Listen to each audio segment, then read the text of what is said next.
방금 소개받은 이승우라고 합니다.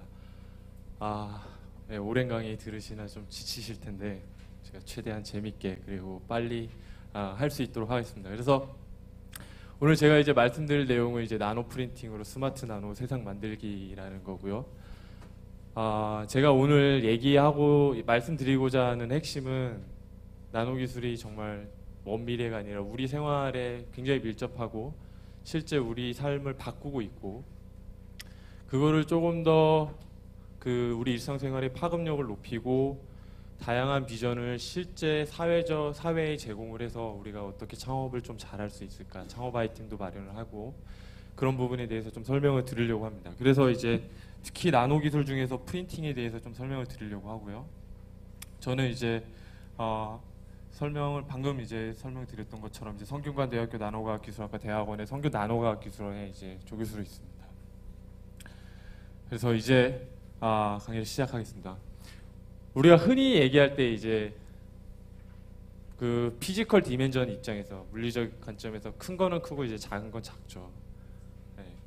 큰 건 당연히 크고 작은 건 작습니다. 근데 실제로 어떤 기술적 파급력을 보면 오히려 작은 게 더 큰 임팩트를 가져올 때가 많습니다. 실제로 이게 나노 기술이 가지고 있는 파급력이죠. 그래서 나노는 여러분들이 잘 아시는 것처럼 이제 10 to the minus 9, 10의 마이너스 9승이고, 실제로 이 크기가 어느 정도인지를 가늠해 볼 수 있는 거는 이제 흔히 우리가 이제 따르는 것과 상대적으로 비교를 해보면 되는데, 이제 제가 테니스 공을 골라봤습니다. 제가 테니스를 좋아해서 지름이 한 7cm 정도 됩니다. 그러니까 10의 마이너스 2승 정도, 10의 마이너스 2승 미터죠. 이게 뭔 것 같으세요?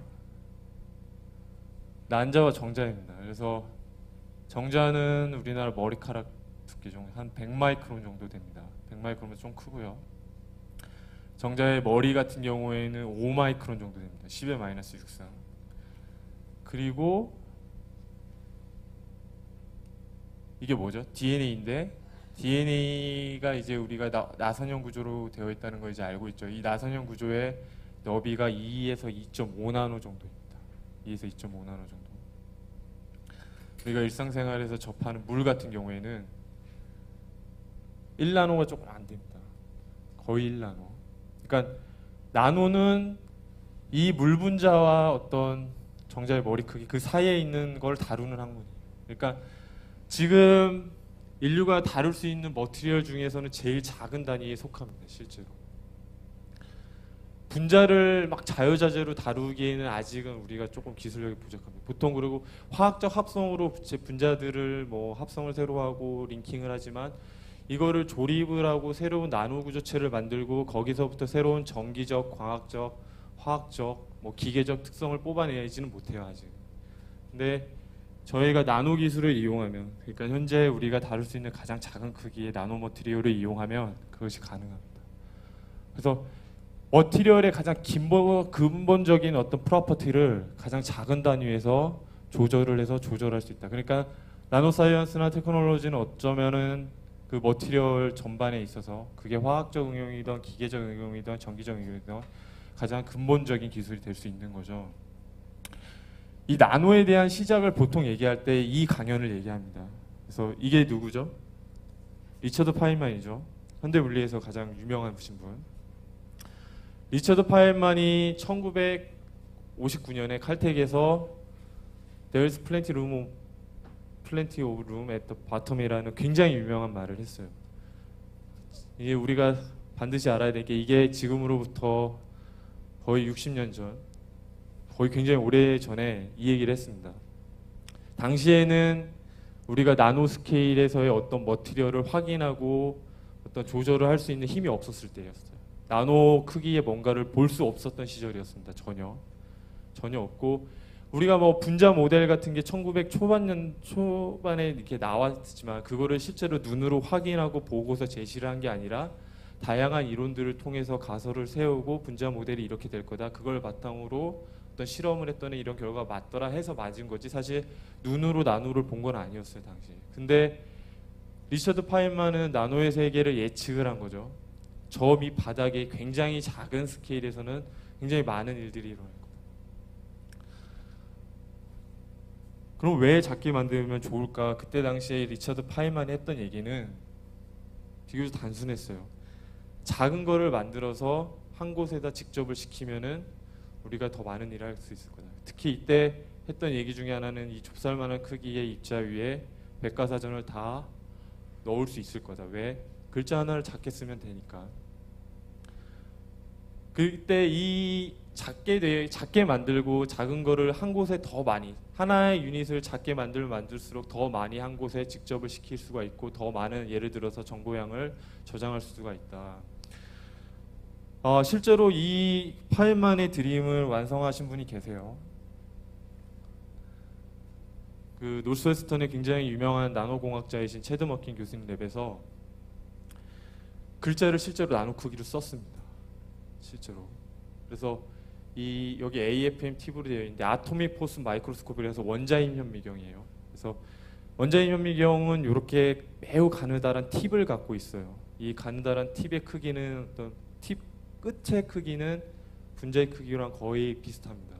거기에다가 잉크를 묻혀서 글자를 실제로 썼고 특히 이제 피플의 L의 위스가 대략 60나노 정도죠. 그래서 나노 크기의 실제로 글씨를 썼고 이로부터 우리가 훨씬 더 많은 정보량을 저장하고 직접 할 수 있고 또 소자의 혁신을 가져올 수 있다는 게 그로부터 그 파인만의 강의부터 한 50년 후에 40년 후에 실현이 됐죠. 그러니까 흔히 초기 나노 연구에서의 나노 연구의 파급력은 이런 식으로 제한이 됐어요. 작게 만들면 한 곳에 더 많은 직접을 할 수 있고 더 많은 정보량 그리고 소자의 혁신이 가능하다. 전자소자에서 당연히 이게 구현이 되고 있죠. 실제로.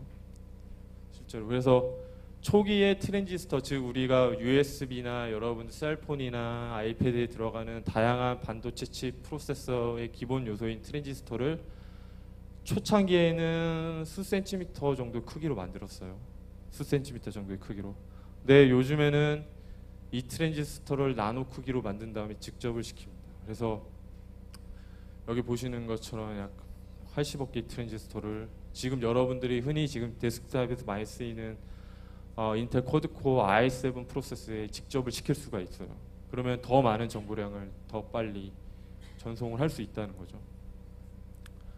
그래서 그리고 뭐 예를 들어서 삼성반도체에서 뭐 14나노 공정, 20나노 공정, 25나노 공정을 발표하고 반도체 메모리의 특성을 더 높였다는 얘기는 바로 이 얘기입니다. 더 작게 만드니까 칩 하나 위에 더 많은 트랜지스터를 직접을 시키고 더 많은 정보량을 처리할 수 있다. 그러니까 나노 크기로 만들면은 점점 작게 하고 소재의 특성을 작아지지만 이게 전부는 사실 아닙니다. 작게 만들면 만들수록 기계적 혹은 전기적 혹은 광학적 특성이 매우 다르게 변하고 이 매우 다르게 변하는 전기적, 광학적, 기계적 특성을 실제 굉장히 유용한 소자에 적용이 가능해요. 소재 혁신에. 그 예를 두 가지 정도를 보여드리겠습니다. 굉장히 많습니다. 얘는. 근데 그 중에서 두 가지 정도를 보여드리겠습니다. 그래서 요즘에 갑자기 광고가 많이 나오기 시작하죠. 퀀텀 닷 TV에 대해서. 퀀텀 닷 TV. 용어 어렵습니다. 퀀텀 일단 어렵죠. 양자점 TV라는 게 나왔습니다. 그래서 홍보하는 것 중에 하나가 어떤 브라이트니스가 훨씬 더 높다는 거죠. 퀀텀 닷이 기존의 어떤 TV에서 쓰이는 어떤 그 유기 염료나 이런 걸로 색을 내는 것보다 훨씬 더 퀀텀 닷이 더 높은 발광 효율을 낸다. 이 퀀텀 닷이 전형적인 나노 스케일에서 그 벌크 스케일에 있다가 그냥 벌크 스케일에 있다가 나노 스케일로 사이즈가 줄었을 때 나타나는 독특한 현상입니다. 그거에 대해서 말씀드리겠습니다. 그 왼쪽에 보시는 그림이 이제 양자점 퀀텀 닷의 전자현미경 사진이에요. 그래서 우리가 여기서 주목해서 봐야 될 거는 바로 요 랭스 스케일입니다. 스케일이 여기서부터 여기까지가 불과 2나노예요. 불과 2나노고 여러분들이 이렇게 점들을 보시는데 이 점 하나가 실제 원자입니다. 실제로 원자예요. 그래서 우리가 일반화학 시간 때 이미 배웠듯이 원자는 중간 그 아톰을 둘러싸고 전자들이 이렇게 오비팅을 하고 있죠. 그리고 특정 에너지 레벨에서 전자들이 오비팅을 할 수 있기 때문에 이렇게 에너지 레벨이 이어지지 않고 딱 끊어집니다. 그러니까 S 오비탈, P 오비탈 이런 걸 배웠죠, 우리가 일반 화학 시간 때. 이게 다른 게 아니라 양자화되어 있다는 겁니다. 연결되어 있지 않고 나눠져 있는.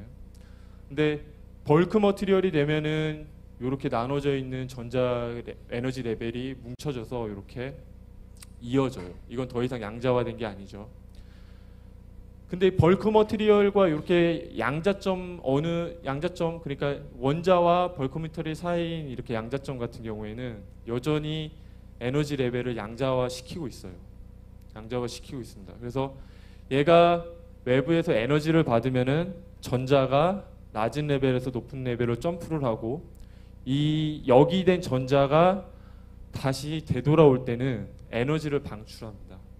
빛의 형태로 방출합니다. 그래서 이 에너지 레벨을 원자의 개수로 우리가 정확하게 조절을 할 수가 있어요. 그래서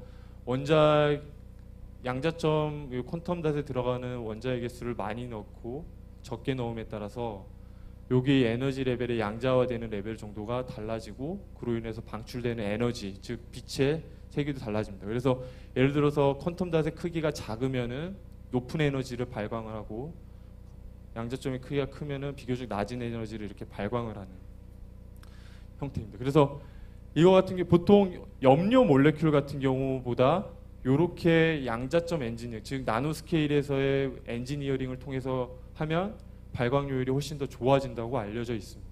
그래서 실제로 요 나노 스케일에서의 굉장히 정교한 엔지니어링, 즉 2.3나노, 4.2나노, 4.8나노, 5.5나노, 즉 원자의 개수를 조절하는 겁니다. 이렇게 나노 스케일 엔지니어링을 통해서 굉장히 높은 효율을 발광할 수 있는 어떤 이렇게 머티리얼을 제조를 할 수가 있는 거죠, 실제로. 이 경우에는 보통 우리가 염료를 통해서 색을 낼 때는 오랜 시간이 지나면 색이 바래져. 염료들이 보통 유기분자들이고 햇볕에 오래 쪼여주고 하면은 그 유기분자들이 이렇게 훼손이 되면서 색을 잃어버립니다. 근데 얘 같은 경우에는 양자점 같은 경우에는 그런 효과도 없고 그리고 크기를 정교하게 조절함으로써 우리에게 그 디스플레이에 필요한 모든 색이 또 구현이 돼요. 실제로. 그러니까 나노 스케일에서 나노로 줄이면 줄일수록 직접이 되는 것뿐만 아니라 이렇게 새로운 현상이 나타나게 되고 이거를 실제로 어떤 디스플레이가 TV 같은 디스플레이에 굉장히 유용하게 쓰일 수 있다는 거죠. 근데 양자점들이 이렇게 입자예요. 우리가 요즘에 흔히 고통을 겪고 있는 미세먼지보다도 한 1000배 정도 작은 입자입니다. 작은 입자예요. 얘네들을 소자로 만들려면은 잘 직접을 시켜야 되겠죠. 그래서 이거를 프린팅을 통해서도 가능합니다. 그러니까 양자점들을 이렇게 뿌려놓고 우리가 도장 찍듯이 특정 도장으로 그 양자점들이 있는 용액에 담궜다가 프린팅을 하면은 다양한 색을 띠는 양자점들을 이렇게 직접을 해서 어떤 우리 TV 같은 디스플레이 구현에 가장 필수적인 RGB, 그러니까 빨간색, 녹색, 파란색을 이렇게 직접 시킬 수 있어요. 그래서 실제로 TV를 만들 수 있고 이게 삼성종기원에서 2011년도에 발표한 논문인데 지금 이제 실제 상용화가 되고 있죠. 그러니까 나노는 단순히 작은 크기를 한 곳에 많이 직접하는 것뿐만 아니라 나노 크기가 됐을 때는 새로운 광학적 그리고 물리적, 화학적, 전기적 현상이 나오고 얘네들을 잘 이용하면 우리 실생활에 유용한 소자가 될 수 있기도 합니다. 또 하나 보여드릴 거는 요즘에 이제 앞서서 조준동 교수님께서 설명해 주신 것처럼 초연결 사회로 가고 있죠. 여러분들의 모든 디바이스들이 연결이 되고 있고 예를 들어서 애플 같은 경우에는 아이폰, 아이패드, 그리고 맥북, 그리고 아이맥 같은 데스크탑 모든 기기들이 연결을 시켜서 작동하게 되는데 이것뿐만 아니라 앞으로는 각종 웨어러블 디바이스를 통해서 초연결 사회들이 구현이 될 거예요. 그때 이제 가장 중요하게 대두되는 문제가 얼마나 효율적인 어떤 웨어러블, 입을 수 있는 소자를 구현할 수 있느냐인 겁니다. 근데 문제는 그러면 지금의 모든 전자소재들이 대부분 딱딱한 형태로 만들어져 있는데 얘를 어떻게 신체에 부착할 수 있는 형태인 굉장히 부드럽고 늘어날 수 있는 형태로 만들 수 있느냐는 거죠. 근데 여러분들 셀폰에 들어가 있는 대부분의 어떤 반도체들은 다음과 같이 실리콘인데 여기 보시는 것처럼 실리콘은 굉장히 딱딱하죠. 딱딱합니다. 그러니까 전자소자의 가장 기본적인 트랜지스터를 구성하고 있는 반도체 물질은 우리가 흔히 아는 것처럼 굉장히 딱딱해요.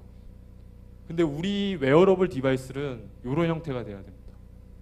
늘어지고 구부러질 수 있어야 되고 우리 몸에 부착을 했기 때문에 반복적인 굉장히 격한 이런 모션에도 견딜 수 있어야 돼요. 그러니까 쉽게 생각해서 우리 아이폰이나 아이패드가 구부러지고 느려져야 된다는 겁니다. 근데 어떻게 할까요? 얘는 딱딱한데. 얘도 나노 기술을 통해서 극복을 할 수가 있습니다. 원리는 매우 간단합니다. 그래서 실리콘인데요. 실리콘인데 3마이크론에서 5마이크론 정도 되면 여전히 딱딱합니다. 그러니까 여기는 이제 좀 재밌는 실험을 한 건데요. 이렇게 기둥 같은 거에 이렇게 실리콘 조각을 이런 식으로 만들어서 붙였는데 그대로 있죠. 나무 판때기처럼 안 구부러지죠. 근데 얘네들이 두께가 나노 스케일로 가면은 이렇게 구부러집니다. 실리콘이 구부러질 수 있어요. 그러니까 두꺼운 거는 딱딱하고 얇아질수록 말랑말랑해지는 원리입니다. 그냥 쉽게. 나무 토막은 딱딱한데 종이는 구부러지죠. 그러니까 실리콘 같은 반도체가 일반적으로는 딱딱하다고 알려져 있지만 얘네들의 두께를 나노 스케일로 줄이면은 이렇게 구부러질 수가 있고 어떨 때는 늘어질 수도 있습니다. 늘어날 수도 있습니다. 그러니까 기존의 반도체 물질 실리콘 같은 것도 이를 이용해서 전자 소자를 만들 때 얇게만 만들면은 늘어나고 구부러질 수 있는 소자가 될 수 있는 거죠. 그러면 실제로 다양한 새로운 가능성을 우리가 열 수 있습니다.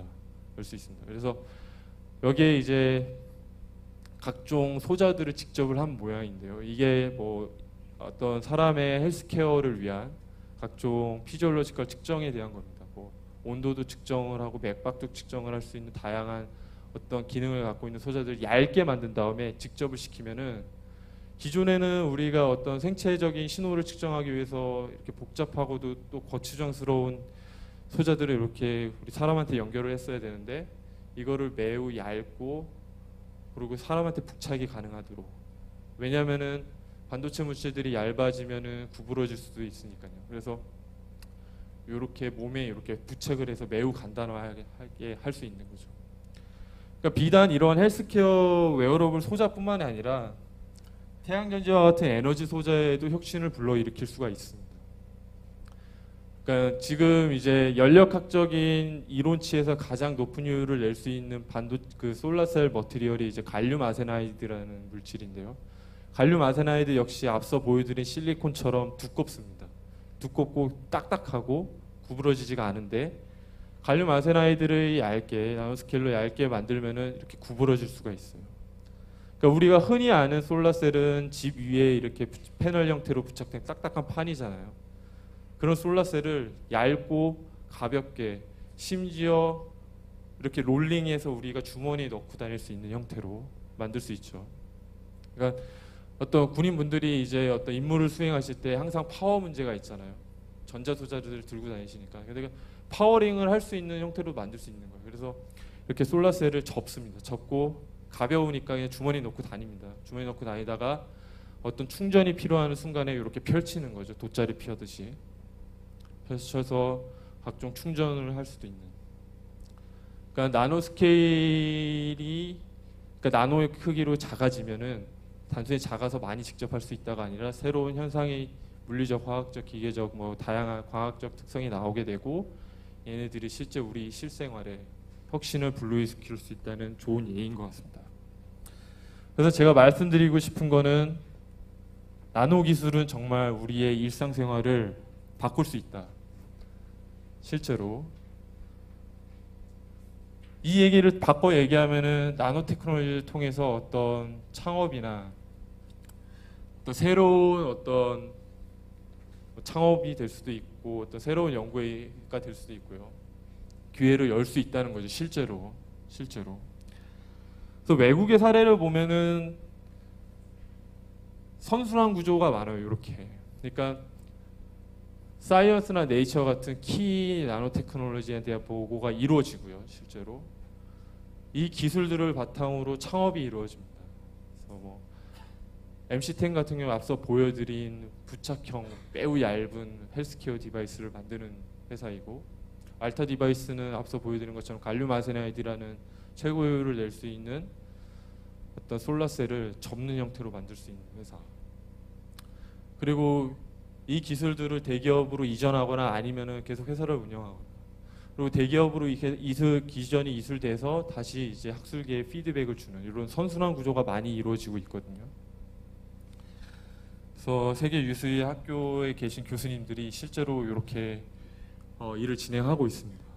실제로 네이처널 사이언스에 논문을 발표를 하고, 관련된 이제 나노잉크라는 회사가 있습니다. 나노잉크는 나노 입자를 이용해서 어떤 생체 탐지를 할 수 있는 회사, 또는 퀀텀닷 코퍼레이션을 이제 폴 알리비서투스라고 UC 버클리에 계신 교수님들이 굉장히 좋은 일을 많이 하셨는데 역시 회사를 창업을 하시고, 칼텍의 헤리에도터 같은 경우에도 그런 갈륨 아세나이드나 아니면 갈륨 아세나이드 관련된 에너지 기술 쪽에 좋은 논문을 발표하고 창업 회사를 차리고, 이로부터 어떤 기술을 더 키우고 대기업의 기술 이전을 해서 어떤 돈을 더 버시는 경우도 있고, 그 돈을 바탕으로 더 좋은 연구를 하시는 경우도 있고요.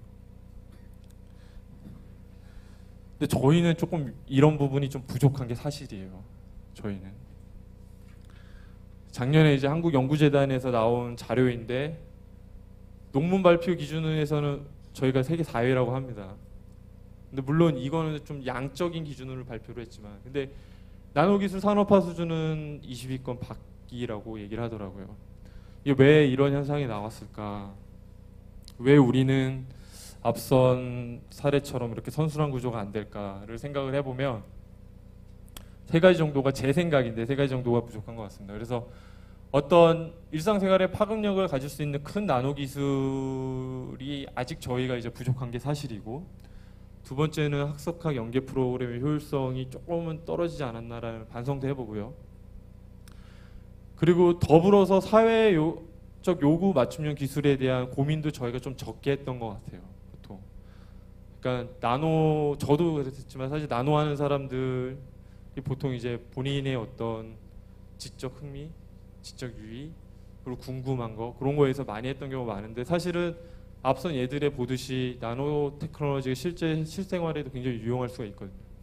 그래서 그런 임팩트를 저희가 잘 찾지 못한 것 같아서, 이번 그 GCTI 융합기술 신기술 창의혁신 프로그램을 통해서 이거에 대해서 조금 생각을 해볼 수 있는 기회를 가져보지 않을까 해가지고 이제 이렇게 정리를 해봤습니다. 그래서 나노융합 신기술에 대한 고민을 하고, 이를 바탕으로 앞서 보여드린 예처럼 어떤 이노베티브 프로덕트를 생산할 수 있는지를 고민을 해보고, 이노베티브 프로덕트 생산되면 예를 들어서 앞서 보여드린 예처럼 굉장히 입을 수 있고 늘어날 수 있는 형태의 웨어러블, 헬스케어 웨어러블 디바이스를 우리가 생산을 할 수 있다면, 그거에 맞춰서 새로운 산업이 창출이 될 수 있고, 창업에 대한, 그리고 어떤 저희 기술의 실제 실응용에 대한 비전을 제시할 수 있을 거라고 저는 생각을 하고 있습니다.